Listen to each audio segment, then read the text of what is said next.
খুলনার শেখ আবু নাসির স্টেডিয়ামে খেলা দেখতে কোনো টিকিট লাগে না। অবাক হচ্ছেন? জিম্বাবুয়ের বিপক্ষে টি-20 সিরিজে হাজার হাজার মানুষ স্টেডিয়ামে ঢুকেছেন টিকিট ছাড়াই। আর এক্ষেত্রে ভক্ষক হয়ে উঠেছিলেন রক্ষকরাই।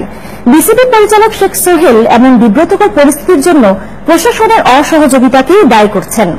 আলী ইমরানের ক্যামেরায় রিপোর্ট জাওয়াত নিছরের। খুলনার শেখ আবু নাসির স্টেডিয়ামে জিম্বাবুয়ে বাংলাদেশের টি-20 সিরিজে টিকিট কেটে যত মানুষ খেলা দেখেছেন তার চেয়ে কয়েকশো গুণ মানুষ টিকিট ছাড়াই ঢুকেছেন। যে নিরাপত্তা নিয়ে এত প্রশ্ন, সেটির কোনো নামগন্ধই ছিল না।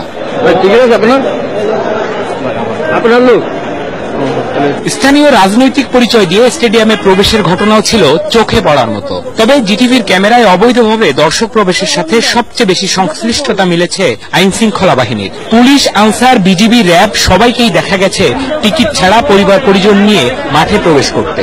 আমরা যেটা করতেছি কোনো লোক ঢুকতেছে না, টিকিট ছাড়া কেউ ঢুকতেছে না। ভিডিও ফুটেজ প্রমাণ আছে, সেটা আপনি দেখেন। না না, আমি ঢুকাইনি, এমনি ঢুকে গেছে ভাই।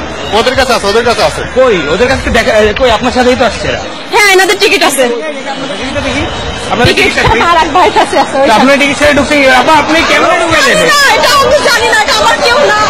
ঢোকার গেটেই আইন শৃঙ্খলা বাহিনীর সদস্যরা ব্যস্ত ছিলেন নিজেদের লোকজন প্রবেশ করাতে। দেখার কেউ নেই, তাই আইন শৃঙ্খলা বাহিনীর নারী সদস্যরাও বেদার্সে স্টেডিয়ামে মানুষ ঢুকিয়েছেন।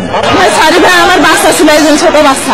গুলজার স্যার পাঠিয়েছে আমাকে। গুলজার স্যার আমার মানে কাকা হয়। প্রশাসন যাদের টিকিট নেই তাদের ঢুকতে দিচ্ছে, আর আমাদের যাদের টিকিট আছে আমরা ধাক্কা খেয়ে আবার কথা শোনা লাগতেছে। কেন এমনটা হলো সে প্রশ্নের জবাবে বিসিবির প্রভাবশালী পরিচালক শেখ সোহেল জানিয়েছেন, প্রশাসনের কোনো সহযোগিতা ছিল না বলেই স্টেডিয়ামে এমন ঘটনা ঘটেছে। একটা ইন্টারন্যাশনাল ভেন্যুতে খেলা হলে ওইটা নিরাপত্তা অনেক কঠোর থাকে।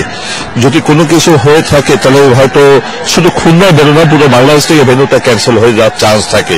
আমি যা দেখছি সম্পূর্ণ প্রশাসন আমাদের আর কি পুরোপুরি সাপোর্ট তারা করেনি।